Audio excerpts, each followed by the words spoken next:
If you're a B2B SaaS startup and you have your security program set up internally, we're going to talk today about how to speak to your customers so they know that you're security first, you can get through your security diligence questionnaires on your first time, and you don't have to take on any unnecessary tasks other than what you need to. Thank you everyone for coming. So today what we're going to be talking about is speeding up B2B sales. So some of your top 5 for security diligence. So we'll give you a little bit of context on this. So really quick background on me. So I come from a variety of different levels. I've worked as a business owner, a CTO, a CISO. I was an engineer back in the day. I've worked in MarTech. I've been on both sides of banks, in FinTech, InsurTech, in consulting. And what I like to provide to this is I find security is a very innocuous space. So we want to make it nice and simple. We want it to make sense from the top down and be able to roll that out as a program that everyone can get on board, and you can get support from your executive team, and you can get investment from that side. So really quickly for us on a business, what we do is we help we come at this from a different level. We help companies get investment ready. So we work very heavily in the venture space, and that's the angle we want to come in. So you're ready so that you can get money, so that you can get revenue growth.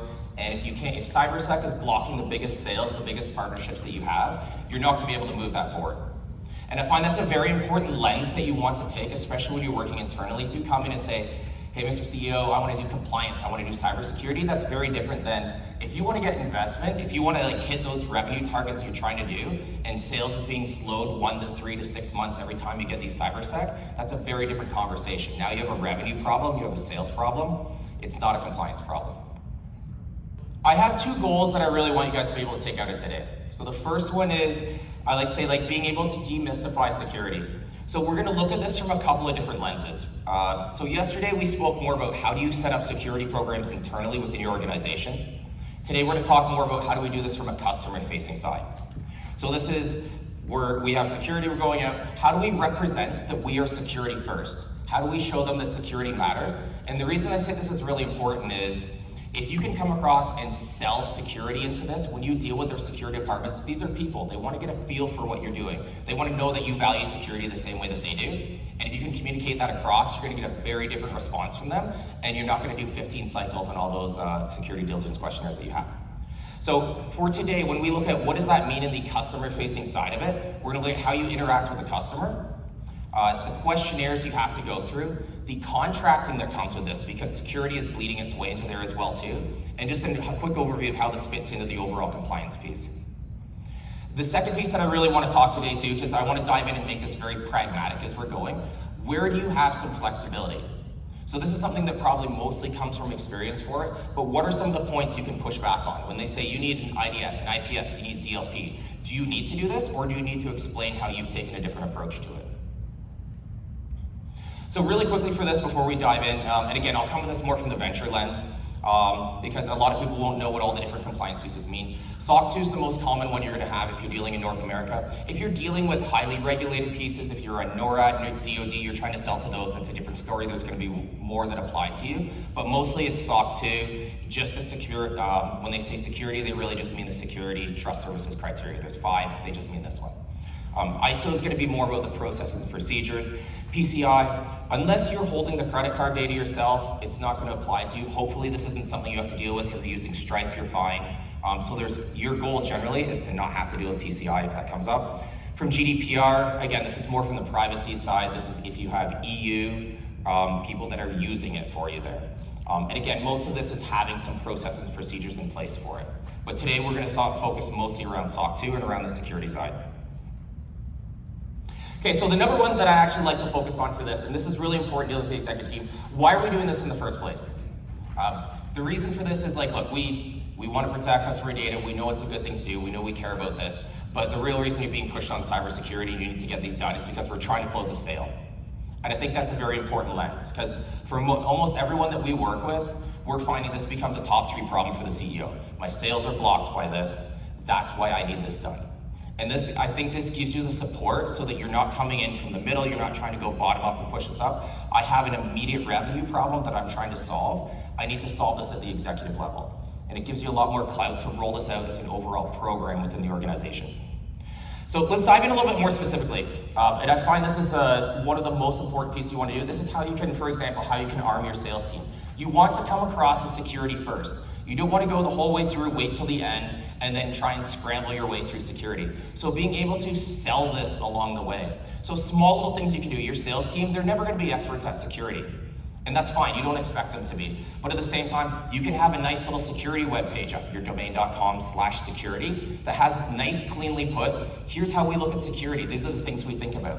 They can go and send a link like that across to like their teams that they have. Hey, by the way, here's our pitch, here's our presentation, just so you guys know, we're security first, we care about this, we know your day is important, we know you're gonna have to talk to security people along the way as we go through procurement. Here's a security link that you can look at. Just give them a head start for that. There are times for certain orgs that you might even get away with not having to do security diligence because you can show them some of this. It's going to work more in mid-market than it would in enterprise. One of the nice pieces I say is like if you have a CISO or a fractional CISO in place, that's going to make a very big difference. The analogy I like to use is if you've ever had to go and like argue and redline an MSA back and forth, if you have a general counsel and they have their general counsel and the two of them can talk to each other, they know how to speak each other's language.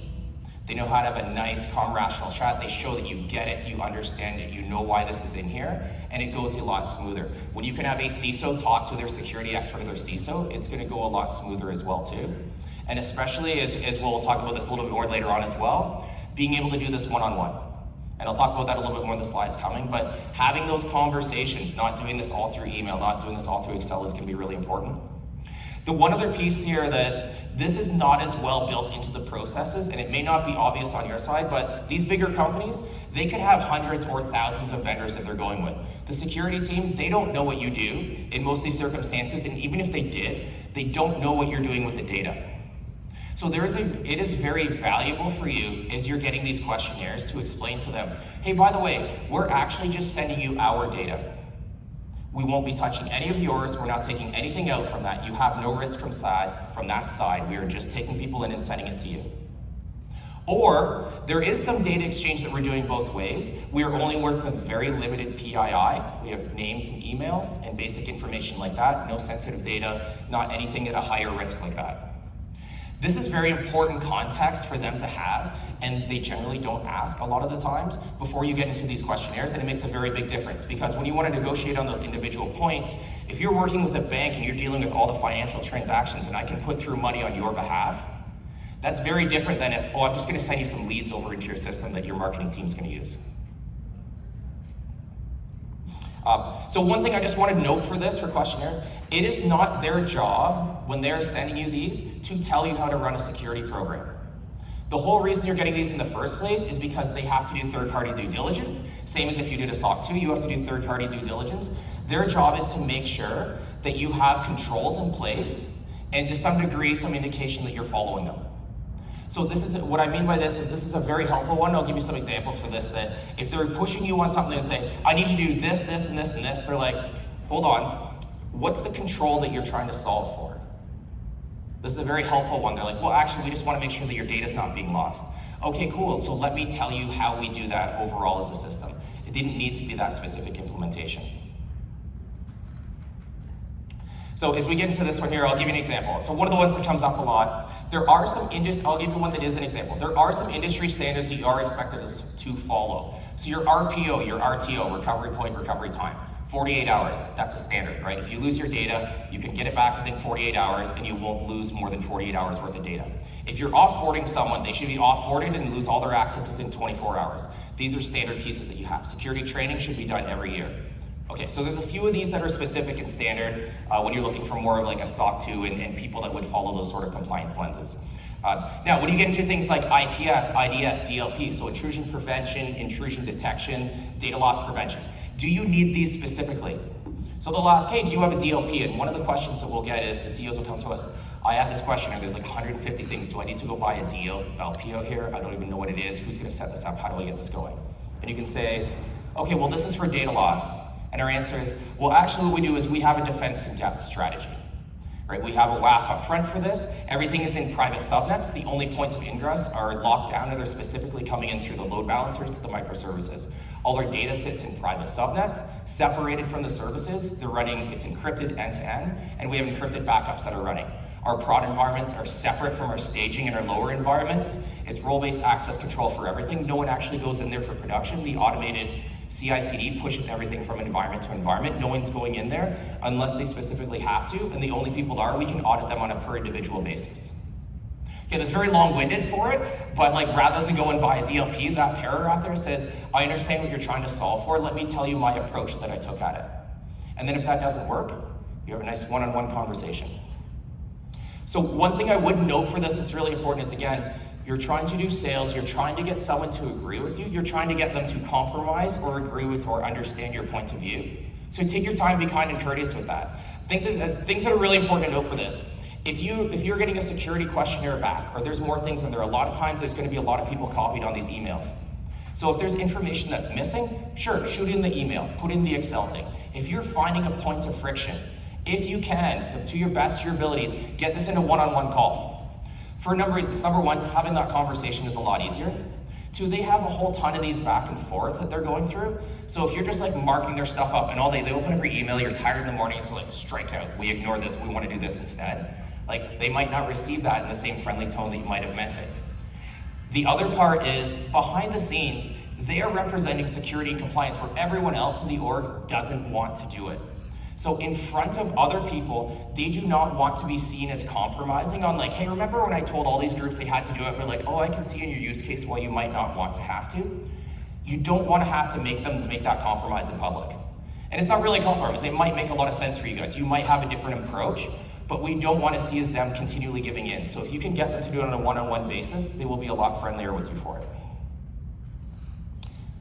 One of the other pieces I find are important is, at this point you've gone through, you've made the sale, sales is really excited. Then you've gone through and you got some security diligence, you're patting yourself on the back, you're like, yes, and your sales guy, your CEO, they're really excited to go and like sign the deal, and they get this massive paperwork that comes through, and they're like, yeah, whatever, just sign everything, let's just get this done. I'm really excited to have this on the books. If you're taking investment later on, they're gonna look through the contracts that you have. They're gonna look through break clauses. They're gonna look at things that allow them to terminate. They're gonna look at liability risk that you've taken on. Things that you like might be so excited right now, you're not gonna pay as much attention to. So we're not providing any like legal guidance for this here, but key areas to look at. Security is bleeding into these contracts a lot. It is worth looking at, and it is worth seeing if you can make it be more amenable to most sides or not one-sided. So a simple example for this, there'll be clauses in there for like, if there's any form of breach, and we'll talk about what that could be, they have the right to come in and audit your systems and look through all the things you have. Now, if you're gonna get that clause probably from almost all of your vendors. So if you actually did have a breach, you have enough stuff going on to try and solve that. You're gonna have every vendor come in, hire their own person they want to do, probably at your cost, maybe at their cost, and go through and look at all of your systems and plan all your things at the same time. Also, you don't even know who these people are, so what gives, like, the whole point of this is to not let people in your systems that don't know you. But like, that's not a good one to have. So instead, you can write back, and this comes into how do we communicate this nicely? Redline the contract a little bit and say, in the event of a breach, we will provide a vendor to go in, a third party, an accredited one to go and look at the system, do the remediation, provide a report, and they will provide that report back to you at a summarized level, not the full details. They don't get to know every little ins and out of your system. That's not good security to float that around everywhere. And you can see the summary of that. And then you put a little comment. Anything that you redline in a contract, put a nice little comment on it. Hey Bill, I think what you're trying to do here is make sure, hey, if there's a breach, you guys know that this is looked after and you feel safe continuing with us. Obviously, we can't have 200 vendors come in and go run at this at the same time and try and solve this. We will have someone that's set up for this. By the way, we already pre-contracted with like CrowdStrike or Mandiant or someone like that. And if we give you that summarized report from that, do you feel that solves what you're looking for? It's extra work to put these pieces in, but you'll get a much better response than just striking all their stuff out and sending this back and forth, which is gonna help you with the CEO as well too. They're gonna feel a lot more confident because if that's holding it up 15 times going back and forth on top of all the business terms that they're doing, you're gonna get a lot better results this way, and your security guy's gonna like you a lot more. One other thing so other quick ones I'm gonna look at here, so implementation specifics. Again, like some of these, they will dump you with pages of you need to do this way on this times and these things. Hopefully, the best you can do on these is try and change these back to controls. We will have a disaster recovery process in place. We will follow, we will be able to pass the security diligence questionnaire that you have. You don't need to duplicate these. The whole reason they give you these questionnaires is to evaluate the specifics. You don't need to put them again into a contract. Do your best on these to massage them so they're not too specific. You won't necessarily win all of these if they're going too heavy on it, but just note you do want to drive these back to controls. The real reason this is a problem, These are important as a lot of these can tie back to, if these are not followed, we can claw back revenue, we can claim a breach, and maybe they're not specific on why would they ever do that to us. Well, you know what, maybe the business guy isn't happy with you guys and he's looking for any reason he can to cancel a contract, to get out of some long-term agreement that you have with them. So don't give them that reason, try and think ahead a little bit for it. Other little quick ones to note, liability, be very careful on that. You don't want liability in general to exceed like the 1 year value of the contract. We see a lot of people come in, they're doing maybe just a pilot to get started. Could be paid, could like $50K, it could be unpaid, and they've got a couple $1 million of liability attached to that. If you want to go and get debt financing, if you want to go get investment, that's not going to go very well because you're getting 20K of revenue and you took out $1 million of liability in case something went wrong. So again, that's a lawyer's one to look at, but be mindful of those. Now you're tying security to it. The last one I'll mention in this is look at what your definition of a breach is. A breach is often defined as like any unauthorized access to any of your systems at any time. Cool, so if you've got someone that is off-boarded on Friday, and you know what, Friday you guys left, you went out to the pub after, you didn't bother clicking off for all of their systems, and Chris there went into ClickUp and decided to look at one of the tasks or send a goodbye email to someone on Sunday. Well, according to your processes, he should have been gone within 24 hours. On Sunday, he logged into one of the things, did something innocuous. That's a breach by this definition. So do take a little bit of time and put in something, okay, like you can frame it more around there's a meaningful breach of this, the systems have been impacted a certain way. Just be careful because that breach language and that definition can be tied to contract termination. Last piece I'll note on the SOC-2, just as a high level for this is, again, the theme for this is why are we doing this? Because our customers are pushing for us. So we get asked, oh, we got all these security diligence questionnaires coming in. I think we need to do a SOC-2 or an ISO or whatever is coming up for that. And my question is why? These are helpful. These will add value. The question is, when is the right time from the investment of the overhead and the people that you're putting into it as well? So the rule of thumb I like to have for this, have your customers told you this is mandatory? If they haven't, just doing a SOC-2, most of the time, doesn't get you out of your security diligence questionnaires. Maybe it gets you a shorter one. It is worth asking, have they explained that? Hey, by the way, if you do this, can they say you're good and you don't have to do these questionnaires every year? The other things that you can do for this is time it with your fundraising that you're doing. Actually, you know what, right now, this isn't blocking our sales. We have had customers say, look, we'll go with you right now, or maybe we'll do the pilot with you, but by next year, we need you to have a SOC-2. And the vast majority I've seen are very reasonable with either do it by next year or do it by the time you've gone past pilot. If you're going to go live, then we might need it for that point. And you can do things like, okay, actually, Mr. CEO, as soon as you finish your fundraise for next year, I'd like to put some security budget in there, have some proper people allocated to this, and when you close your fundraise, then we can go kick this work off because we'll have more people, we'll have more time, we'll have more money to do it, and it aligns with the needs of our customers. So quick summary for this.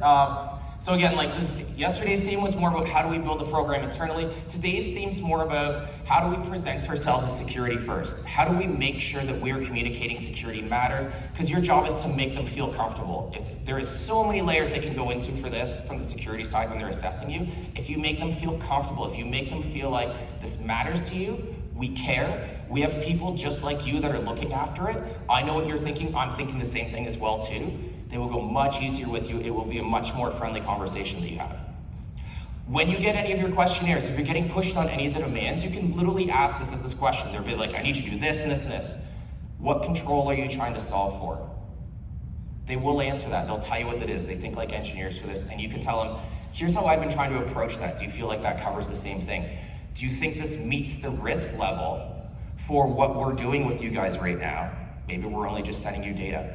And at the very end of the day, if they're like, I'm not fully sure on this, and then they'll say, well, business can decide if they want to accept that risk. Because that's the end result of these, by the way, for most of them, if you don't meet the risk level for it. And then finally for this, talk one-on-one to them. Don't spam it out in emails, don't argue with an Excel things. If you have red lines, put a very nice friendly comment, acknowledge you understand where they're coming from, ask them if this works for you, see if this solves the same control that you have, and if you can, hop on a call. Have that conversation, if they like it, you'll be able to work through it a lot smoother. You can pull the contract up together, put the wording that you like, and you'll get a much better outcome 99% of the time. Lastly for this, the two biggest pieces of guidance I have, so how do you do all this? How do you get this done? Because a lot of this, as you can tell, this is something that's gonna come from experience. So when security does matter for me, when it is slowing your sales, this is now something that your CEO is going to care about, your head of sales is going to care about. Think of security should be an executive level function. You can't stuff it in the org somewhere else, like particularly on the venture side that you're working in here.